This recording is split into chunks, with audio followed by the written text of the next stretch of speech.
Y hoy nos volvemos a centrar otra vez en misiones, evangelismo y en la iglesia perseguida. Y, como siempre, lo queremos hacer guiados por la palabra del Señor. Y os pido que podáis abrir Éxodo capítulo 3 en vuestras Biblias. Y en este capítulo, en Éxodo capítulo 3, encontramos vemos un encuentro muy especial de Moisés con el Señor.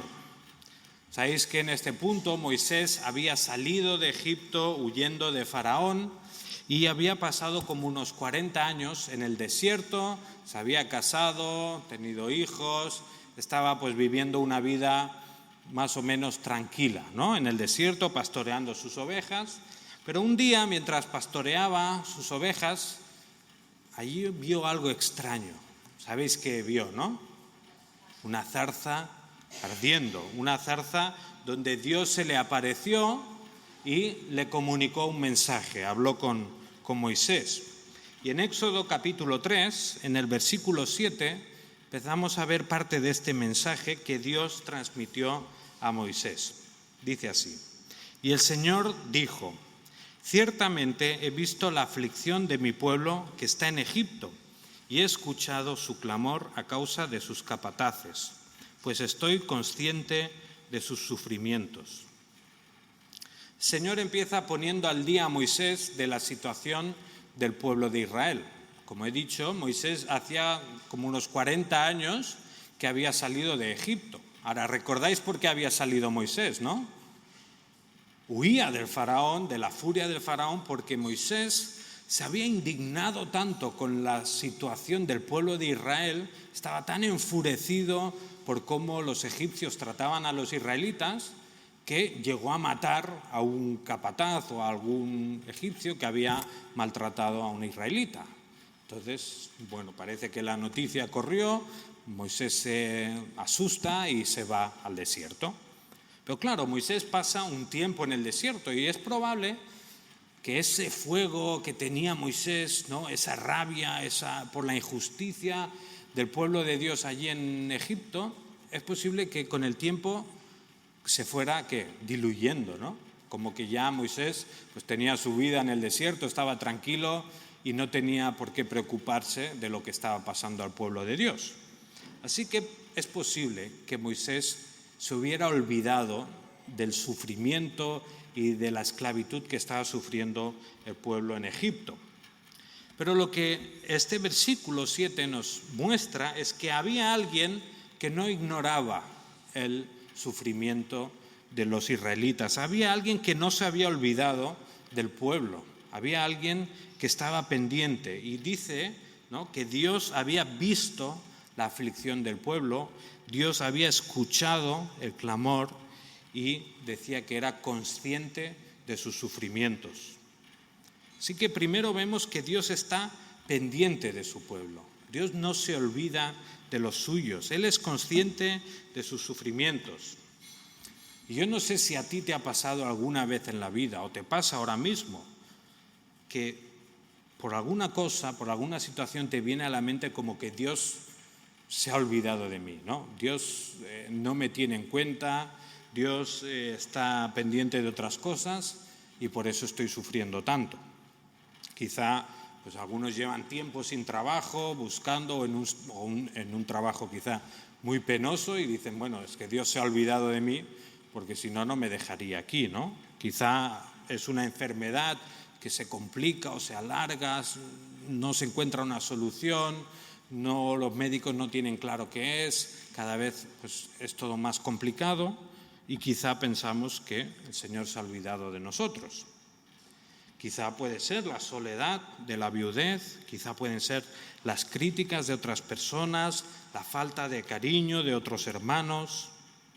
Hay muchas situaciones que nos pueden hacer pensar que Dios se ha olvidado de nosotros, que no se entera bien de lo que nos pasa o que simplemente pues, no le importamos. Así quizá podían sentirse, ¿verdad?, los israelitas siendo esclavos en Egipto, viendo cómo les maltrataban y se aprovechaban de ellos. Este versículo nos recuerda una realidad muy grande, y es que Dios es consciente del sufrimiento de su pueblo. Dios está al tanto de nuestras penurias. Dios no es un Dios de museo, ¿no? Un Dios que está por ahí lejano, distraído con las estrellas. Dios no es un Dios que simplemente ignore lo que le pasa a su pueblo, sino que Dios es un Dios que ve la aflicción, que oye el clamor, y es un Dios, como dice el versículo, consciente de sus sufrimientos.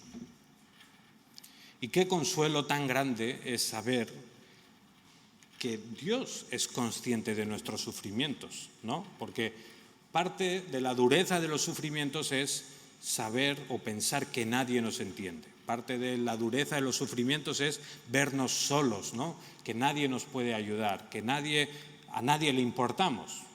El mensaje de Éxodo 3 y el mensaje de toda la Biblia es que no, que tenemos un Dios que se preocupa de nuestros sufrimientos, un Dios al que le importamos, un Dios que quiere tener una relación con nosotros. Por tanto, si estás sufriendo, si estás pasando por malos momentos, si hay cosas que te preocupan y crees o piensas que quizá Dios se ha olvidado de ti, recuerda esto: pues estoy consciente de sus sufrimientos, dice el Señor.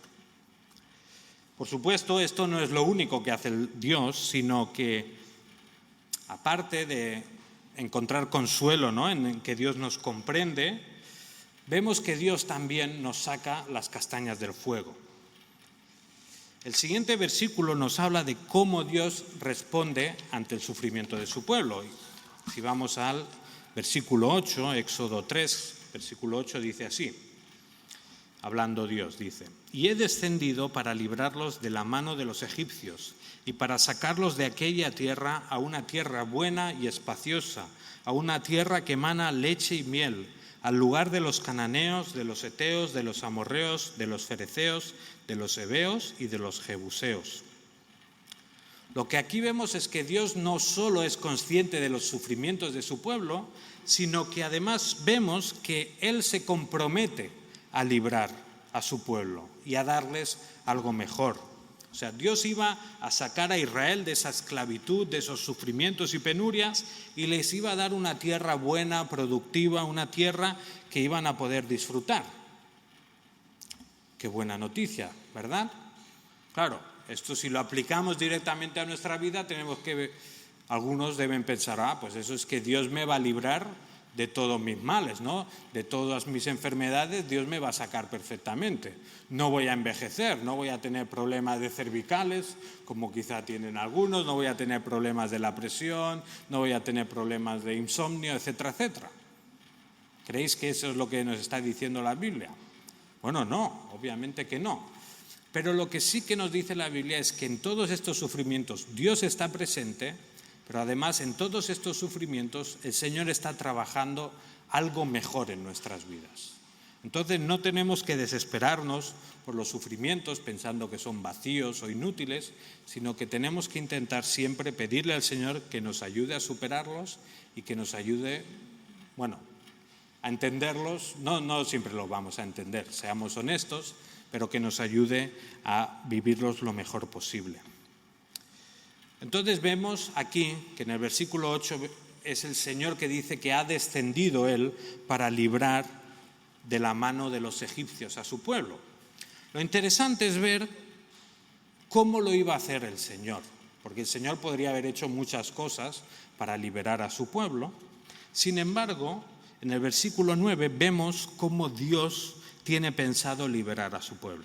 Versículo 9 dice: «Y ahora, he aquí, el clamor de los hijos de Israel ha llegado hasta mí, y además he visto la opresión con que los egipcios los oprimen.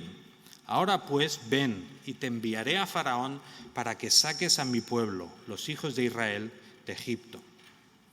Aquí Dios repite en versículo 9 el motivo de la misión, ¿no?, el sufrimiento del pueblo, pero a la vez señala que Él iba a liberar a su pueblo enviando a alguien, enviando, en este caso, a Moisés. La respuesta de Dios al sufrimiento es enviar una persona que va a sacar al pueblo de la esclavitud y los va a guiar hasta la tierra prometida. Y es importante ver que no tenemos que separar el hecho de que Dios intervenga y de que Dios use medios humanos para esa intervención, ¿no? Algunos piensan que si el doctor nos ha sanado o si el doctor nos ha operado y ha ido todo bien, ya es que el Señor no ha hecho nada. O que solo nos podemos sanar a través de oraciones milagrosas y el médico no lo necesitamos. No tenemos que separar las dos cosas, ¿verdad? Aquí el Señor dice que Él va a liberar a su pueblo, pero luego dice que Él enviaría a Moisés a Faraón para sacar al pueblo. Entonces vemos cómo Dios trabaja también a través de medios normales, de medios comunes que Él mismo ha dispuesto. Lo importante aquí ver es cómo el Señor usa personas para liberar a otras de los sufrimientos y para liberar a otros de la esclavitud.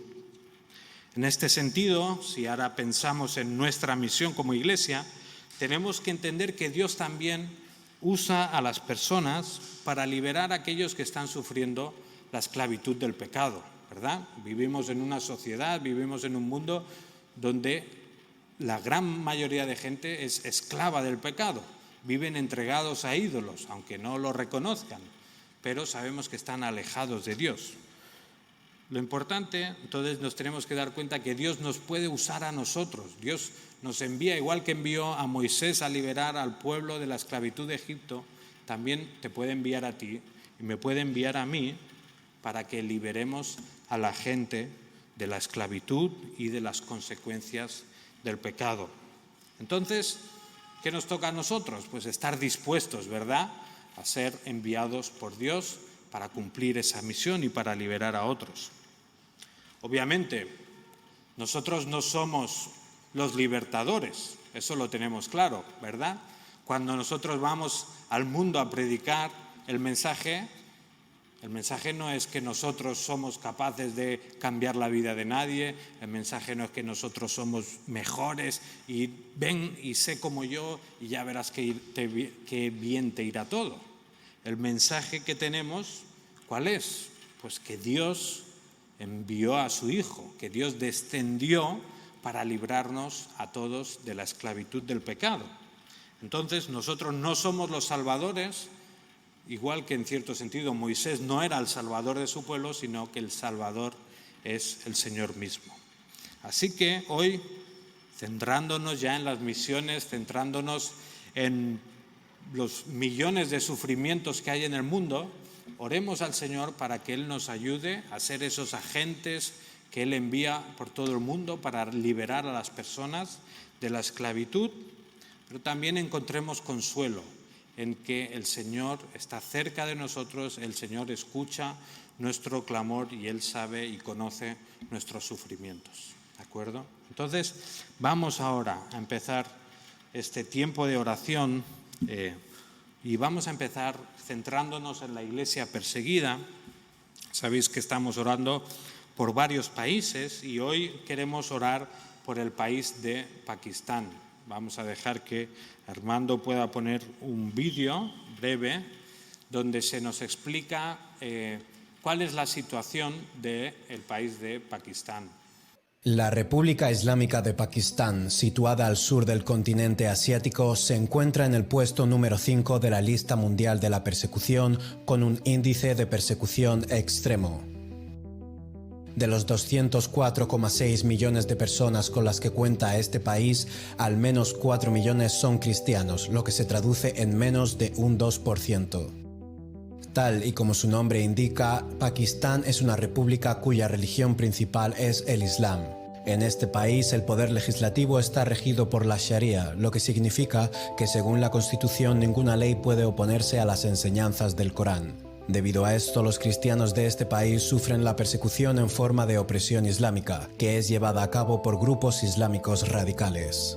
Además de esto, debido a la corrupción existente, los cristianos también son oprimidos por sectores como el gobierno o el ejército. A pesar de que las iglesias tradicionales tienen cierta libertad para reunirse, muchas congregaciones están vigiladas y han sufrido ataques terroristas. Todos los cristianos sufren discriminación generalizada y en algunos casos son sometidos a violencia, esclavitud y otras situaciones de precariedad. Apoya a los cristianos de Pakistán mediante la oración. Ora con todos los cristianos que sufren injusticia bajo las leyes antiblasfemias del país y pídele a Dios que proteja sus vidas.